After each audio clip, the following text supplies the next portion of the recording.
राम राम जी सभी को। आज की हमारी जो वीडियो रहेगी ये सिंधु घाटी सभ्यता का पार्ट जो 8वां है वो रहेगी। इससे पहले सिंधु घाटी सभ्यता की 7 वीडियो आ चुकी हैं। सारी की सारी video HSSC, railway, SSC, MTS किसी भी एग्जाम के लिए बहुत इंपॉर्टेंट रहेगी, क्योंकि कोई भी एग्जाम जिसके अंदर जीके जीएस पूछी जाती है उसमें सिंधु घाटी सभ्यता का एक क्वेश्चन जरूर आ जाता है। इसलिए सभी वीडियो ये पूरा का पूरा टॉपिक इंपॉर्टेंट है। और इसके बाद हमारी केवल एक वीडियो और आ जाएगी और उस वीडियो में हम प्रीवियस ईयर के अंदर अनेक एग्जामों के अंदर जो जो क्वेश्चन पूछे गए थे हम उनको सोल्व करेंगे। तो आज शुरू करते हैं हम सिंधु घाटी सभ्यता का जो हमारे ये 8वां पार्ट है। इससे पहले हमने 7 पार्ट कर लिए थे। आज 8वें पार्ट में हम क्या करेंगे, शिल्प, सिंधु घाटी सभ्यता में शिल्प और जो उद्योग धंधे थे हम उनके बारे में बात करेंगे। तो शिल्प और जो उद्योग धंधे हैं इनमें जो है एक तो कपड़ा उद्योग था। जो कपड़ा उद्योग है ये कपड़ा उद्योग यहाँ का प्रमुख उद्योग था, इस सभ्यता का प्रमुख उद्योग था। कपड़ा उद्योग था वो सूती वस्त्र में भी था और ऊनी वस्त्र के लिए भी वो उद्योग में काम लेते थे। सूती वस्त्र जो है, इस सूती वस्त्र के, आप सूती वस्त्र के बारे में जानते हैं कि जो सूत है, सूत, ये सूत तैयार किससे होता है? तो सूत तैयार होता है कपास से। सूत तैयार किया जाता है कपास से, सूत तैयार किया जाता है। और उस समय सिंधु घाटी सभ्यता में कपास जो है, इस कपास को सिंडन कहा जाता था। कपास को कहा जाता था, सिंडन कहा जाता था। तो आप इस बात को ध्यान रखेंगे कि कपास जो है इसके शाख से कहां से मिले थे, यानी सूत के शाख से कहां से मिले थे। तो इस सूत के शाख से के बारे में भी आपने दूसरी या तीसरी वीडियो में देखा था कि सूत के शाख से मिले थे मोहनजोदड़ो से, मोहनजोदड़ो से। क्योंकि मोहनजोदड़ो के बारे में जब मैंने बताया तो आपसे ये चीज बताई थी कि मोहनजोदारो से एक सूती कपड़े में लिपटा हुआ एक चाकू मिला था और जो चाकू मिला था वो सूती कपड़े से लिपटा हुआ था और सूत तैयार होता है कपास से। इसका मतलब अगर पेपर के अंदर ये पूछा जा सके कि कपास के शाख से कहां से मिले थे, तो कपास के शाख से मिले थे मोहनजोदड़ो से। कपास को उस समय क्या कहा जाता था? कपास को सिंडन कहा जाता था। और दूसरा ऊनी कपड़े का भी इसमें प्रयोग किया जाता था। अगला जो उद्योग था वो मृद भांड उद्योग था। जो ये मृद भांड का मतलब होता है मिट्टी या फिर धातु से बना हुआ जो बर्तन है, यानी कि मिट्टी कह सकते हैं या मिट्टी के बाद या धातु का कोई बना हुआ बर्तन होता था, उसी को मृद भांड कहा जाता था। मृद भांड में अक्सर मिट्टी का ज्यादा प्रयोग किया जाता था, लेकिन सिंधु घाटी के लोगों के द्वारा मिट्टी के साथ साथ वहां कांसे का भी प्रयोग करना सीख लिया था। इसी कारण सिंधु घाटी सभ्यता को कांस्ययुगीन सभ्यता भी कहा जाता था। मिट्टी और जो धातु के बर्तन थे इनमें हाथ का भी प्रयोग किया जाता था और चाक जो है, और चाक और हाथ इन दोनों से वो मृद भांड को निर्मित करते थे। मृद भांड जो होते थे उसमें लाल रंग का उपयोग किया जाता था। मृद भांडों में लाल रंग का उपयोग किया जाता था। आजकल आप देखते हैं गर्मी बहुत ज्यादा बढ़ चुकी है। कल टेम्परेचर लगभग 48 डिग्री के आसपास टेम्परेचर था और गर्मियों के मौसम में अधिकतर जो व्यक्ति हैं वो फ्रिज का पानी नहीं पीते। ठंडा पानी पीने के लिए वो क्या करते हैं, एक मटके लेते हैं और मटका जो कोरा मटका होता है उस कोरे मटके के ऊपर आप देखते हैं इस प्रकार से अगर कोई मटका है और मटका है, इस मटके में यहाँ फुलकारी लगी होती, इस प्रकार से फुलकारी बनी होती, इस प्रकार यहाँ से बेल सी लगा दी, एक ऊपर ऐसे कर दिया। तो इस प्रकार से जो मृद भांड होते थे उनमें लाल रंगों का उपयोग भी किया जाता था और काले रंग की जो पुष्पाकार ज्योमिति थी उसका उपयोग भी वो कहां करते थे, मृद भांडों के अंदर करते थे। और तीसरा उद्योग जो था वो मन का उद्योग था और चौथा उद्योग था वो सीप का उद्योग था। यहां से इंपॉर्टेंट क्वेश्चन क्या पूछे जा सकते हैं, हालांकि हमने प्रीवियस वीडियो के अंदर भी वो क्वेश्चन कवर कर लिया था कि मन के बनाने का जो उद्योग है वो कहां से प्राप्त हुआ था। तो मन के बनाने का उद्योग जो है वो यहाँ नोट बनाकर लिख ले।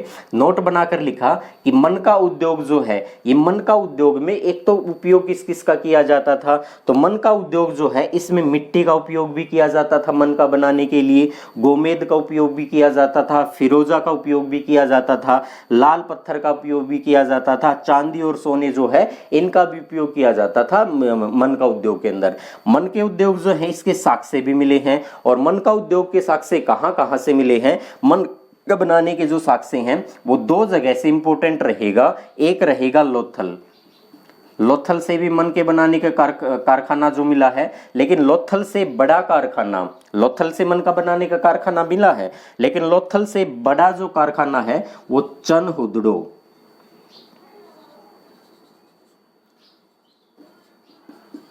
चंदहुदड़ो या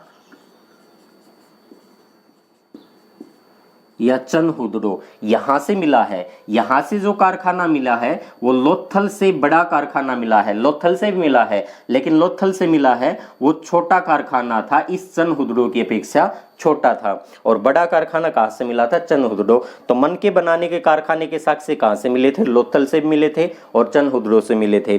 सीप उद्योग का जो था, इस सीप उद्योग के बारे में भी नोट बना के इस चीज को याद रखेंगे कि सीप उद्योग जो है इसके साक्ष्य कहां से मिले थे? तो सीप उद्योग जो था इसका साक्ष्य एक लोथल से मिला था, क्योंकि लोथल जो है एक बंदरगाह स्थल था। सिंधु घाटी सभ्यता का जो स्थल है ये बंदरगाह स्थल था, इसे डॉकयार्ड भी कहा जाता था, गोडीबाड़ा भी कहा जाता था। और एक बालाकोट, बालाकोट जो पाकिस्तान के बलूचिस्तान प्रांत में है, सूत का गेंडोर, बालाकोट, डाबरकोट, सूत का को, तो उन्हीं स्थलों में से एक स्थल का नाम है बालाकोट। यहां से भी सीप उद्योग के साक्ष्य मिले थे। अब मैं इसको एक बार रफ कर रहा हूं, आप इसके बाद हम जो पढ़ने वाले हैं वो पढ़ने वाले हैं कि जैसे पशुओं का उपयोग किसके लिए करते थे, मनोरंजन के साधन किसके लिए में क्या करते थे, और व्यापार वाणिज्य जो था सिंधु घाटी सभ्यता के लोगों का द्वारा जो व्यापार किया जाता था, तो व्यापार वाणिज्य किस प्रकार से था हम उसको देख रहे हैं। तो में साधन है, मनोरंजन के साधन में सिंधु घाटी सभ्यता के जो लोग थे और मनोरंजन के साधन में किन किन का उपयोग करते थे या मनोरंजन किस प्रकार से करते थे? तो शिकार खेलना ये इनका मनोरंजन का साधन था। मछली पकड़ना भी इनके मनोरंजन के साधन में था। और पशु पक्षियों को आपस में लड़ाना, जैसे भेड़ों को आपस में लड़ाते थे और अन्य पशुओं को आपस में लड़ाते थे, तो पशुओं को आपस में लड़ाना भी इनका क्या था? मनोरंजन का ही साधन था। चौपड़ खेलना और पासा खेलना ये भी इनका मनोरंजन का साधन था। ढोल व मंजीरा बजाना भी क्या था कि ये भी इनके मनोरंजन के साधन में शामिल थे। नृत्य करना भी इनके मनोरंजन में ही शामिल था। और गाना गाना यानी सिंगिंग जो था उस समय भी इनका मनोरंजन का साधन हुआ करता था। और अगला पॉइंट हम पढ़ते हैं वेशभूषा। सिंधु घाटी सभ्यता के जो लोग हैं इनकी वेशभूषा जो थी वो किस प्रकार से वेशभूषा थी और वेशभूषा में वो किन किन का उपयोग करते थे? तो वेशभूषा जो है वो ऊनी से और सूती जो वेशभूषा में दोनों ही प्रकार का यूज करते थे। ऊनी से बने हुए कपड़ों का भी यूज करते थे, सूती से बने हुए कपड़ों का यूज करते थे।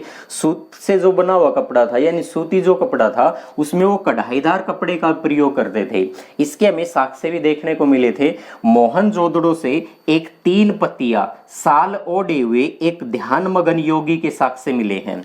तो ध्यानमग्न योगी के जो साक्ष्य मिले थे मोहनजोदड़ो से 3 पत्तियां साल ओढ़े हुए एक ध्यानमग्न योगी के साक्ष्य मिले हैं। और जो वो साक्ष्य मिले थे वो एक कढ़ाईदार सूती कपड़े जो है उसके ऊपर वो साक्ष्य मिले थे। उस पर मतलब योगी का जो ध्यानमग्न योगी थे उसके ऊपर वो कढ़ाईदार सूती कपड़े का उसने ओढ़ रखा था। उस अगला पॉइंट इसी के अंदर है, वेशभूषा के अंदर वो आभूषणों का उपयोग भी करते थे। आभूषणों के अंदर 2 भाग में हम बांट के पढ़ते हैं। एक तो वो आभूषण पढ़ते हैं जो अमीर लोग पहनते थे, अमीर वर्ग जो थे उस समय, अमीर वर्ग जिन आभूषणों का उपयोग करते थे हम वो देखते हैं। तो अमीर वर्ग जो है वो सोने का उपयोग भी करते थे, सोने का, और किसका उपयोग करते थे?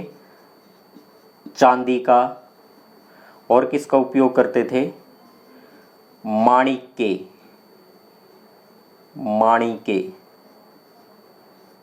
के इनका उपयोग भी करता था। और हाथी दंत जो है, हाथी का दांत, इनका भी वो आभूषणों में उपयोग करते थे। और दूसरा जो था वो गरीब वर्ग था। ये गरीब वर्ग जो था, ये गरीब वर्ग अपने आभूषण किस प्रकार से पहनते थे या किन के आभूषण पहनते थे? तो ये मिट्टी से बने हुए आभूषण पहनते थे, मिट्टी से, शंख से बने हुए आभूषण पहनते थे, गोमेद इनसे बने हुए आभूषण पहनते थे। तो इनसे बने हुए आभूषण पहनते थे। मिट्टी सीप का उपयोग भी गरीब वर्ग अपने आभूषणों में कर लेते थे, तो सीप का उपयोग भी कर लेते थे। तो ये आभूषण गरीब वर्ग के लिए थे और ये आभूषण थे वो अमीर वर्गों के लिए थे। आभूषण जो है इनके बहुत सारे साक्ष्य सिंधु घाटी सभ्यता के स्थलों से मिले हैं। तो पहला स्थल एक था हड़प्पा। हड़प्पा से श्रृंगारदान जो है, श्रृंगारदानी जो है उसके साक्ष्य यहाँ से मिले थे। मोहनजोदारो से चांदी की एक अंडाकार चूड़ियां मिली हैं। तो काले रंग की चूड़ियां तो कालीबंगा से मिली थी और मोहनजोदाड़ो से चांदी की अंडाकार चूड़ियों के साक्ष्य मिले थे। अगला स्थल है कालीबंगा। और कालीबंगा से क्या क्या मिला था? कालीबंगा से हाथी दांत की चूड़ियां मिली है। कालीबंगा से हाथी दांत की चूड़ियां कहां से मिली है? तो कालीबंगा से मिली है। अगला एक स्थल था नौशेरो। इस नौशेरो से क्या मिला था? सिंदूर के साक्ष्य का मिले थे। सिंदूर के साक्ष्य कहां से मिले थे? नौशेरो से। चनहुदड़ो से साक्ष्य किसके मिले थे? लिपस्टिक के साक्ष्य। लिपस्टिक व अंजन सालिक जो है इनके साक्ष्य मिले थे, वो चनहुदड़ो से मिले थे। तो हड़प्पा से किसके साक्ष्य मिले? हड़प्पा से साक्ष्य मिले थे बोतल से काजल जो है उसके साक्ष्य मिले थे। बोतल में जो काजल है उसके साक्ष्य मिले थे। कहां से मिले थे? वो हड़प्पा से मिले थे। तो इसको मैं एक बार रफ कर रहा हूं, उसके बाद देखेंगे व्यापार वाणिज्य जो है वहां पर हम नजर डालेंगे। इसके ऊपर एक बार नजर डालते हैं। सिंधु घाटी सभ्यता का जो व्यापार वाणिज्य था, तो व्यापार आंतरिक व्यापार भी था और अंतर्राष्ट्रीय व्यापार भी था। आंतरिक व्यापार जो था वो एक तो कश्मीर से व्यापार करते थे, एक कोलार से अपना व्यापार करते थे, एक काठियावाड़ व्यापार स्थल था और एक बलूचिस्तान। तो व्यापार के ये महत्वपूर्ण स्थल थे जो कि आंतरिक व्यापार के स्थल थे। और अंतर्राष्ट्रीय व्यापार में सुमेरियन या मेसोपोटामिया की जो सभ्यता है उससे अपना व्यापार करते थे सिंधु घाटी सभ्यता के लोग। मिस्र की सभ्यता से अपना व्यापार करते थे, क्योंकि मिस्र की सभ्यता से जो व्यापार करते थे इसके हमें साक्ष्य भी देखने को मिले थे। जो साक्ष्य हमें देखने को मिले हैं ये साक्ष्य लोथल से देखने को मिला था। लोथल, और लोथल से क्या साक्ष्य देखने को मिला था? लोथल से एक मम्मी का मॉडल मिला था। मम्मी का मॉडल, क्योंकि मम्मी जो है ये मिस्र की क्या थी? विशेषता होती थी। और मम्मी का मॉडल मिला था लोथल से मिला था, क्योंकि मिस्र की जो सभ्यता है उसी के अंदर इस मम्मी का मॉडल जो है उसका वहां पर प्रचलन में था ये। और फारस की खाड़ी से भी अपना व्यापार करते थे। अफगानिस्तान और ईरान जो है यहाँ से भी सिंधु घाटी सभ्यता के लोग जो हैं वो अपना व्यापार करते थे। छोटी सी बात और देखते हैं एक बार। जिस प्रकार से ये मान के चलते हैं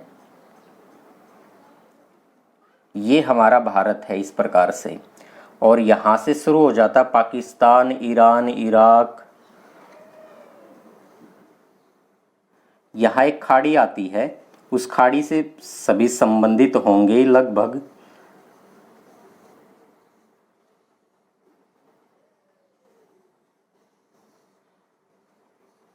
बस यहां से ऐसे रब बनाते हैं ये वाला। तो ये भारत देश है। यहाँ पर भारत के अंदर यहाँ सिंधु घाटी सभ्यता थी। यहाँ पर ईरान, इराक जो है, यहाँ सुमेरियन सभ्यता या फिर मेसोपोटामिया की सभ्यता भी इसी को कहा जाता था, मेसोपोटामिया। और यहाँ पर जो सभ्यता थी मिस्र के अंदर, इस सभ्यता को कहा जाता था मिस्र की सभ्यता। मिस्र या फिर इसे नील सभ्यता भी कहा जाता था। मिस्र की सभ्यता या इसी को कहा जाता था नील की सभ्यता। तो ये तीन समकालीन सभ्यता थी। अब हम व्यापार वाणिज्य जो थे, क्योंकि सिंधु घाटी सभ्यता के लोग मिस्र से भी अपना व्यापार करते थे और सुमेरियन या मेसोपोटामिया से भी इसका व्यापार करते थे। तो मेसोपोटामिया से, नोट बना के उस चीज़ को याद रखेंगे, बहुत इंपॉर्टेंट है, नोट बना के याद रखें। और क्या याद रखें कि मेसोपोटामिया जो है, इस मेसोपोटामिया से 2350 बीसी का एक सारगोन का अभिलेख मिला है। सारगोन का अभिलेख, सारगोन का जो अभिलेख है ये वहां से मिला था। सारगोन का अभिलेख, तो सारगोन का अभिलेख कहाँ से मिला था या किस सभ्यता का था ये? तो मेसोपोटामिया या सुमेरियन की सभ्यता का था। और 2350 बीसी का जो है ये सारगोन का अभिलेख था। इस सारगोन के अभिलेख में क्या क्या महत्वपूर्ण बातें मिली थी? तो सारगोन के अभिलेख में एक शब्द मिला है मेलूहा। मेलूहा, या इसको इस प्रकार भी लिख दें मेलुहा। तो जो शब्द मिला है मेलुहा, तो एग्जाम के अंदर बहुत बार ये क्वेश्चन पूछा जा चुका है कि सिंधु घाटी सभ्यता का प्राचीनतम नाम क्या था। तो सिंधु घाटी सभ्यता का प्राचीन नाम था को क्या था, मेलुहा। तो सिंधु घाटी सभ्यता का नाम था ये सिंधु घाटी सभ्यता का नाम, यानी सारगोन के अभिलेख में सिंधु घाटी सभ्यता का क्या नाम मिला था, मेलुहा। या एग्जाम के अंदर ये भी क्वेश्चन पूछ लिया कि सिंधु घाटी सभ्यता का प्राचीनतम नाम क्या था, तो वो मेलुहा नाम भी मिला है इसका। और क्या मिला है, एक स्थल मिला है सिंधु घाटी सभ्यता जो है, इसी से एक और स्थल भी मिले हैं। और किस प्रकार से स्थल मिले हैं पहले उसको यहाँ पर देख ले। ये भारत है, जब भारत में जो सिंधु घाटी सभ्यता थी, पश्चिमोत्तर भारत की सभ्यता थी, ये सिंधु घाटी सभ्यता के लोग, सुमेरियन मेसोपोटामिया की सभ्यता के लोग और नील या मिस्र की सभ्यता के लोग, ये लोग जब अपना व्यापार एक दूसरे के साथ करते थे तो व्यापार के लिए सभी एक जगह इकट्ठे होते थे। जब एक जगह इकट्ठे होते तो स्थल को क्या कहा गया था, यानी कहाँ पर स्थल इकट्ठे होते थे, तो यहाँ पर एक पाकिस्तान जो है, इस पाकिस्तान में यहाँ पर एक प्रांत है और पाकिस्तान में उस प्रांत का नाम है बलूचिस्तान। पाकिस्तान में उस प्रांत का नाम है बलूचिस्तान, जहां सूत का गेंडोर, बालाकोट, डाबरकोट, सूत का को है। यहीं पर एक स्थल होता था बहरीन, बहरीन नहीं, मकरान तट। यहाँ पर एक स्थल था मकरान तट। और इस मकरान तट के बारे में खास बात क्या देखने को मिली थी, जो ये मकरान तट था ये पाकिस्तान के बलूचिस्तान प्रांत में था। और क्या था, आगे यहाँ पर आपको दिखाई दे रही है फारस की खाड़ी। ये जो फारस की खाड़ी है, ये फारस की खाड़ी को थोड़ा ठीक से बना ले, यहाँ पर कोई नहीं समझना हमें यहाँ। तो ये जो खाड़ी है ये फारस की खाड़ी थी यहाँ। तो फारस की खाड़ी, फारस की खाड़ी, इस फारस की खाड़ी में एक स्थल जगह थी जिसे दिलमुन कहा गया था। फारस की खाड़ी में एक जगह थी दिलमुन। अब मेसोपोटामिया के लोग भी यहाँ आते थे, सिंधु घाटी सभ्यता के लोग भी आते थे और मिस्र के या नील सभ्यता के लोग भी आते थे। तो यहाँ से सिंधु घाटी सभ्यता के लोग आए, यहाँ से मेसोपोटामिया के, यहाँ से नील से, और तीनों के तीनों कहाँ इकट्ठे हो गए, यहाँ जो दिलमुन है, जो कि फारस की खाड़ी में स्थित एक देश था दिलमुन, इसी में यहाँ पर इकट्ठे होते थे और यहाँ पर लंगर डालते थे। यहीं पर वो अपना लंगर डालते तट के सहारे और उसी लंगर में अपने सामान का आदान प्रदान करते थे, क्रय विक्रय करते थे। तो तीनों की तीनों सभ्यता जो थी समकालीन सभ्यता थी और व्यापार के लिए दिलमुन जो जगह थी यहाँ पर आती थी। लंगर डालने के बाद यहीं अपने सामान का क्या करते थे, आदान प्रदान करते थे, क्रय विक्रय करते थे। और सारगोन के अभिलेख में क्या मिला था, सारगोन के अभिलेख के अंदर एक जगह मिली है जिसे मगन कहा गया था। मगन, मगन, ये मगन जो है ये मकरान तट को बोला गया था। मकरान तट जो है इसी को मगन बोला गया था। मकरान तट जो है ये वर्तमान में पाकिस्तान का जो बलूचिस्तान है इसी के अंदर स्थित है मकरान तट, जो कि यहाँ स्थित है और उसी को मगन कहा गया था उस समय। तो ये सिंधु घाटी सभ्यता का व्यापार वाणिज्य था। अब सिंधु घाटी सभ्यता के लोग व्यापार जो करते थे, किन किन वस्तुओं का व्यापार कहाँ कहाँ से करते थे, तो इसके बारे में एक फैक्ट जरूर है, वो भी एक बार लिख लेते हैं। तो एक बार मैं इसको रफ कर देता हूं। चलो इससे आगे देखते हैं हम कि सिंधु घाटी सभ्यता में जो वस्तुओं का आदान प्रदान किया जाता था उसमें आयातित वस्तुएं कौन सी थी, और जो आयातित वस्तुएं थी वो किस स्थान विशेष के साथ आयात की जाती थी। तो बहुमूल्य जो पत्थर था, ये बहुमूल्य पत्थर है, अर्ध कीमती पत्थर है, सोना है, तांबा है, ये इनके आंतरिक व्यापार में शामिल थे। आंतरिक व्यापार जो है, इस आंतरिक व्यापार में लाजवर्द मणि और चांदी फिरोजा सीसा ये है, ये इनके बाह्य व्यापार में शामिल थी। बाह्य व्यापार इससे करते थे। बहुमूल्य जो पत्थर है इसका व्यापार करते थे कश्मीर और काठियावाड़ से। अर्ध कीमती जो पत्थर है इसका व्यापार करते थे बलूचिस्तान जो पाकिस्तान में है। सोने का व्यापार जो होता था इनके आंतरिक व्यापार में शामिल था, कोलार और मैसूर से व्यापार करते थे। तांबा जो है, इस तांबे का व्यापार एक तो महत्वपूर्ण स्थल आज भी है, राजस्थान का जो खेतड़ी है वहां से करते थे और मद्रास तमिलनाडु में जो है वहां से भी अपना व्यापार करते थे। और लाजवर्द मणि, चांदी फिरोजा सीसा जो है इसके बारे में ये बाह्य व्यापार है। और इनका व्यापार कहाँ से करता जाता था। तो लाजवर्द मणि जो है इसका व्यापार करते थे बदख्शां जो कि अफगानिस्तान में है। चांदी फिरोजा सीसा इनका व्यापार करते थे ईरान और अफगानिस्तान जो है यहाँ से वो अपना व्यापार करते थे। निर्यातित वस्तुएं जो है, निर्यातित वस्तुएं, ये तो आयातित वस्तुएं थी और अब निर्यातित वस्तुएं जो हैं, इस निर्यातित वस्तुओं में एक तो सीप का बना सामान का वो करते थे निर्यात, एक हाथी दांत का पैमाना इसका निर्यात करते थे, वस्त्र और मन के जो है इनका निर्यात भी किया जाता था। तो मैं एक बार इसको रफ कर रहा हूं, अगले कुछ फैक्चुअल चीजें लिख देता हूं।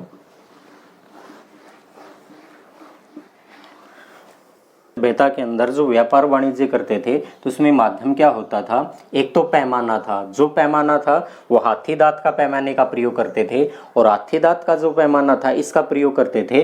तो हाथी दांत का पैमाना 16 के गुणज में होता था, 16 के गुणज में था हाथी दांत का पैमाना। दूसरा माध्यम था मोहरे। मोहरे जो हैं ये लगभग सिंधु घाटी सभ्यता से अब तक 2500 के आसपास मोहरे मिली हैं। इन 2500 में से 1200 मोहरे हैं वो मोहनजोदाड़ो से मिली हैं। और अगर पूछ लिया जाए कि सर्वाधिक मोहरे कहाँ से मिली है, सर्वाधिक मोहरे, तो सर्वाधिक मोहरे मिली है वो मोहनजोदड़ो से ही मिली हैं। कितनी मिली हैं, 1200। लेकिन अगर पूछ लिया जाए कि सर्वाधिक अभिलेखी मोहरे कहाँ से मिली है, तो सर्वाधिक अभिलेखी मोहरे मिली है वो हड़प्पा से। केवल सर्वाधिक मोहरे पूछेगा तो मोहनजोदाड़ो, लेकिन सर्वाधिक अभिलेखी मोहरे पूछेगा तो उत्तर आएगा हड़प्पा। जो मोहरे थी ये मोहरे किससे बनी होती थी, तो मोहरे मुख्यतः जो बनी होती थी वो सैल खड़ी की बनी होती थी। तो मुख्यतः तो सैल खड़ी की बनी होती थी, इसके अलावा भी काचली मिट्टी से भी मोहरे निर्मित होती थी। गोमेद, चर्ट, फिरोजा, फ्लिंट, इन सब से भी मोहरे निर्मित होती थी। जो मोहरे बनाई जाती थी वो मोहरों का आकार किस प्रकार से था, मोहरे जो थी वो वर्गाकार आकार में भी थी, मोहरे जो थी वो आयताकार आकार में भी थी, मोहरे जो हैं वो बेलनाकार आकार में भी थी। लेकिन वर्गाकार आकार में जो हैं ये सर्वाधिक मोहरे मिली हैं वो वर्गाकार आकार में मिली हैं सर्वाधिक मोहरे।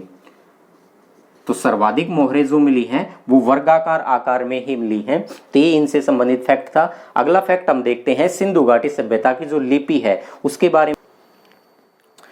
तो अब हम जो बात करते हैं वो सिंधु घाटी सभ्यता की लिपि के लेकर बात करते हैं। सिंधु घाटी के सभ्यता के अंदर जो लिपियां मिली हैं उन लिपियों में बड़ी समस्या मिली है। और क्या सबसे बड़ी समस्या ये थी कि पहली समस्या तो इसके सामने ये आ गई हमारे सामने कि इस लिपि का पढ़ा ना जाना सबसे बड़ी समस्या थी। लिपि तो खोज ली, लिपि तो मिल गई, साक्ष्य तो मिल गए, लेकिन उन लिपियों को पढ़ा नहीं गया है और अधिकांश लिपियों को तो अब तक भी नहीं पढ़ा गया है। सर्वप्रथम इसके बारे में जानकारी जो लिपि के बारे में 1853 एडी के अंदर चार्ल्स मैसन जो है उसने इसके बारे में जानकारी दी थी। और संपूर्ण जानकारी जो थी वो धीरे धीरे हमें 1923 तक संपूर्ण जानकारी जो है वो मिल गई थी, लेकिन उन लिपियों को अब तक नहीं पढ़ा गया। ये हमारे लिए सबसे बड़ी समस्या भी है। वो दूसरी बात क्या है, लिपि जो मिली है उस लिपि में मूल चिन्ह कितने मिले हैं, तो लिपि में मूल चिन्ह मिले हैं वो 64 मूल चिन्ह मिले हैं। लिपि के अंदर जो चिताक्षर मिला है जिसे पिक्टोग्राफ भी कहा जाता है, पिक्टोग्राफ कहते हैं कि पिक्टोग्राफ चिताक्षर, वो मिले हैं 250 से लेकर 400 अक्षर मिले हैं। और उनमें सर्वाधिक जो है अंग्रेजी के यू आकार का, जो यू अक्षर अंग्रेजी का यू आकार का सर्वाधिक प्रयोग किया गया है। और अगर मछली के चित्र की बात करें तो मछली का चित्र है वो सर्वाधिक बार उपयोग किया गया था। जो ये लिपि थी इस लिपि को लिखने की कला किस प्रकार से थी, तो लिखने की जो बनावट थी, लिखने की जो कला थी उसी को कहा जाता था बाउस्ट्रोफेंडम। ये बाउस्ट्रोफेंडम था वो लिखने की बनावट जो थी, लिखने की कला थी, उसी को कहा जाता था। इसी लिपि का दूसरा नाम था बुस्ट्रोफेंडम, इसी को कहा जाता था। और इसी लिपि का एक और तीसरा नाम मिला है जिसे गोमुत्रिका कहा जाता था। और इसी लिपि का एक चौथा नाम भी मिला है जिसे हलावर्त शैली भी कहा जाता है। तो एक ही लिपि है, इसके अलग अलग नाम है। पेपर में ऑप्शन की बात करें तो कोई एक ही मिलेगा ऑप्शन में। ये किस प्रकार से लिखी जाती थी, ये दाएं से लिखनी शुरू होती थी और बाएं तरफ आती थी, फिर बाएं से दाएं की तरफ आती थी, फिर दाएं से बाएं, फिर बाएं से दाएं, दाएं से बाएं, इस प्रकार से ये लिपियां लिखी मिली हैं। और अभी थोड़ी सी एक नोट बना के एक दो जानकारी और ले लें कि अगर आपसे ये पूछ लिया जाए कि सुमेरियन नाव के साक्ष्य कहां से मिले हैं, सुमेरियन नाव के साक्ष्य, तो सुमेरियन नाव के जो साक्ष्य हैं वो मोहनजोदड़ो से मिले हैं, मोहनजोदड़ो। और अगर पूछ लिया जाए कि भारतीय नाव के साक्ष्य कहां से मिले हैं, भारतीय नाव के साक्ष्य। तो भारतीय नाव के साक्ष्य के बारे में सब जानते हैं कि सिंधु घाटी सभ्यता का एक स्थल है जो भारत के अंदर जो खंबात की खाड़ी इसी में स्थित है, जिसे लोथल कहा गया है। तो लोथल जो है यहाँ से भारतीय नाव के साक्ष्य मिले हैं, या सिंधु घाटी सभ्यता के साक्ष्य में कहाँ से मिले थे नाव के, तो वो भी लोथल से मिले हैं। तो सिंधु घाटी सभ्यता को हमने इस प्रकार से जान लिया है। अगली हमारी जो वीडियो आएगी वो सिंधु घाटी सभ्यता से संबंधित अनेक एग्जामों के अंदर जो क्वेश्चन पूछे गए थे हम उनको लेकर बात करेंगे। एक पॉइंट रह जाता है कि सिंधु घाटी सभ्यता का पतन किस प्रकार से हुआ था। तो अनेक विद्वानों ने अपना अलग अलग मत माना था, और बहुत सारे विद्वानों का मानना था कि सिंधु घाटी सभ्यता का जो पतन हुआ था वो बाढ़ के कारण हुआ था। किसी ने ये माना कि सिंधु घाटी सभ्यता का पतन है वो मलेरिया के कारण हुआ था, प्रकोप के कारण हुआ था, और किसी ने इसका अलग कारण माना था, किसी ने भूकंप के साक्ष्य को इसका कारण मान लिया था। तो उसके बारे में अगली वीडियो के अंदर बात कर लेंगे। तो आज के लिए इतना ही। जय हिंद, जय भारत, धन्यवाद।